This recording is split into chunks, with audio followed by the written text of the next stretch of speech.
In 2012, the Thomas & Friends special Blue Mountain Mystery was released, and it represents an important turning point and touchstone in the franchise's history. Not only did it mark the introduction of the narrow gauge engines in CGI, but it marked the return of tolerable writing, world building, and a return to real-life railway inspiration that had been dormant for years. We got a slew of new, accurate wagons in the Blue Mountain Quarry for the narrow gauge lines of Sodor, and these were based on wagons from preserved railways.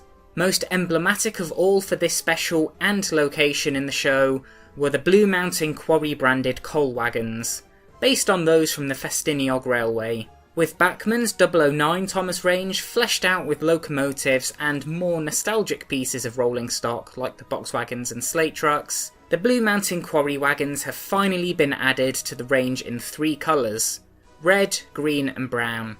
After much anticipation, these finally arrived in stock and I got mine from Rails of Sheffield, but not without a minor price hike right before postage. Originally priced at just over £26, this changed to £27.62 per wagon, which is less than the £32.50 recommended retail price, but still a lot for such small wagons.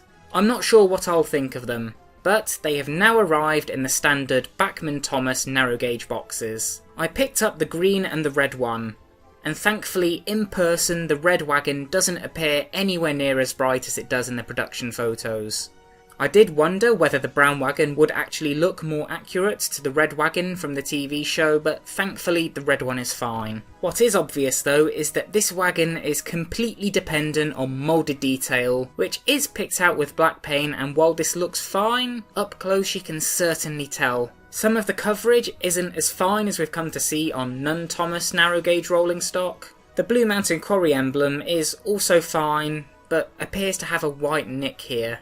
The green wagon is largely the same, but the Blue Mountain Quarry emblem is of slightly better quality. The quality of the moulding though is great inside and out. You get all of the plank and rivet detailing, and on one side a brake handle, though this part probably should have been separately fitted and painted for this price. I can't recall seeing a brake handle on any of the wagons in the TV show, so the inclusion here by Bachmann seems like a half-arsed effort to reuse the tooling for their upcoming Festiniog variant of this wagon.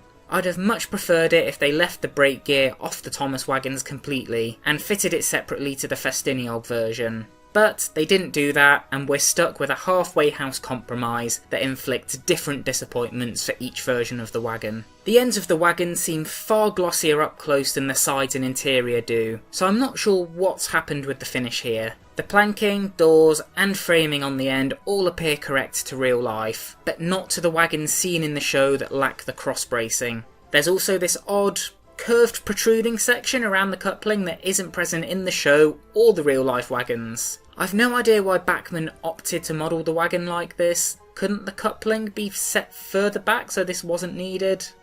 I don't know. The wagons have the correct curved-spoked wheels, and they are also fitted with brake rigging on one side only. The wagons in the show, lacking a brake handle, lack this detail as well, so again it's there to allow translation to the Festiniog variant rather than representing the wagon from the Thomas productions. This is also true of the external axle boxes, which were also lacking in the show. Underneath there is no other detail of note, except that the coupling mounts are the standard 009 Nem pocket variety rather than the international kind. On the scales, the wagons come in at a mere 5 grams each, which is fine for the scale but really not that much for £27.62. A load would have added some additional value and an extra gram or two. Bachmann provided loads with their cheaper slate wagons, so why not here as well? The back-to-back wheel gauging came in at 7.4mm, which is a bit less than the standard 7.6 to 7.7mm. So there we are. I liked these less than I hoped and expected now I've properly dug into them. These wagons really seem to be trying to be the jacks of all trades, and end up as masters of none as a result. That's incredibly frustrating given their cost. I just hope these perform flawlessly down on the track. On the track, The red wagon doesn't seem quite as free-rolling as other 009 stock I've looked at, and the tall sides and higher centre of gravity makes it more prone to derailments if knocked hard.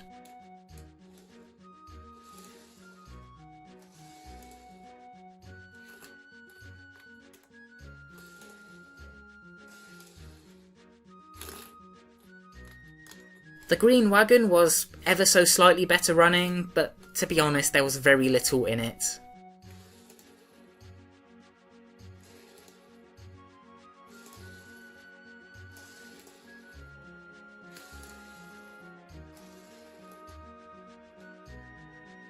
Time for the couplings test, and I've positioned the BMQ wagons between a slate wagon and a blue box wagon, with a blue brake van to finish off the train. At the head we have the trustworthy Peter Sam, who I've not had out to run in a while. Most of these have coupled up, with the exception of the slate wagon connection. Let's try again.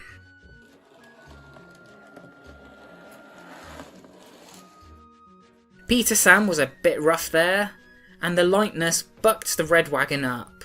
Still no success. Right, third and final attempt.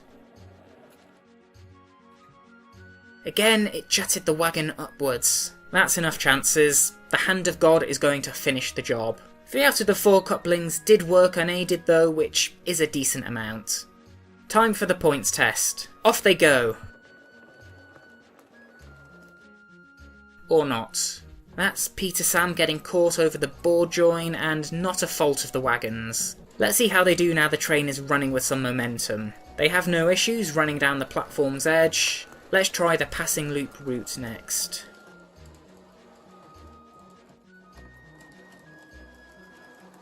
Peter Sam sticks a bit on the points, but there's no foul play with the wagons themselves.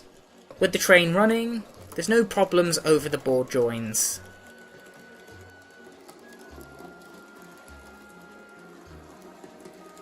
Besides one sticky coupling, there's really no other faults I can pick up with how these run. So they run well, but Bachmann's design choices stick these wagons between a pillar and a post. They look well dressed as BMQ wagons, but are stylised as the Festiniog ones, so they suffer from pitfalls in both forms, unfortunately. They aren't a massive success on either front as a result, and when buying such small wagons for almost £30 a piece, I just don't think that's good enough.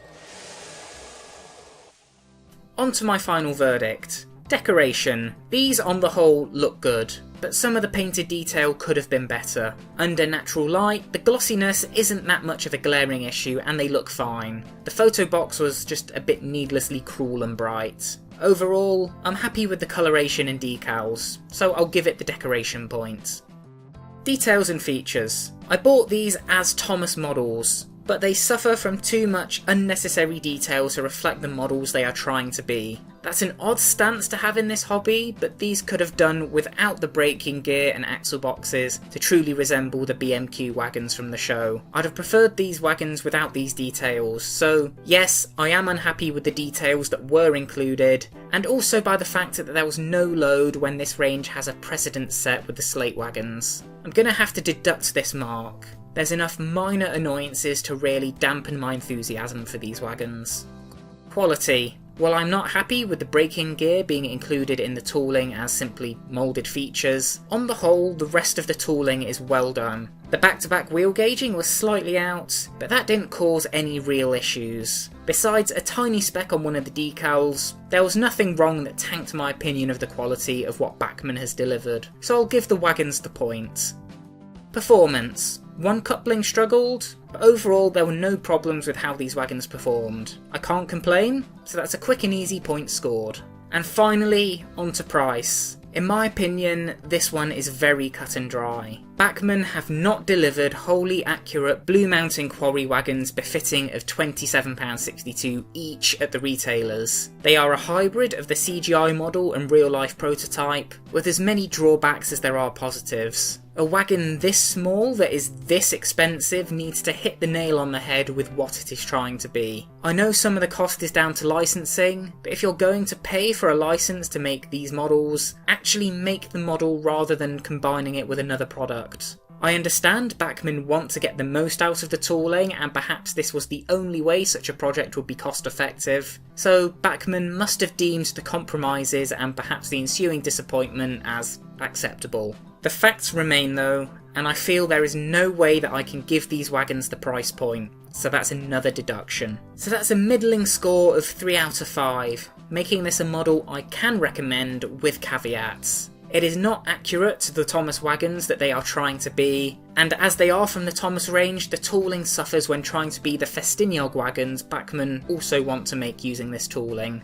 This all impacts the value and final product. If these inaccuracies and the moulded brake gear don't bother you, then these are worth getting if you can find them at your ideal price. Otherwise, whether you're in the Thomas crowd or the fine scale modelling crowd, there is going to be something here that will disappoint you. So, what do you think of the Bachmann Thomas high-sided blue mounting quarry wagons? I was harsher on these than I expected to be in some areas, and a little bit more lenient than I expected in others. But unless I tool up my own wagons, print them, and decorate them myself, this is what is available to a lot of modellers out there, and they will have to fall into the that'll do / it's good enough category of models. I know personally I don't have the CAD know-how to make my own accurate versions of these wagons, so these will have to suffice despite my grievances. That's my ramblings over for now, but I'll be back with another video very soon. Until then, thank you for watching and take care.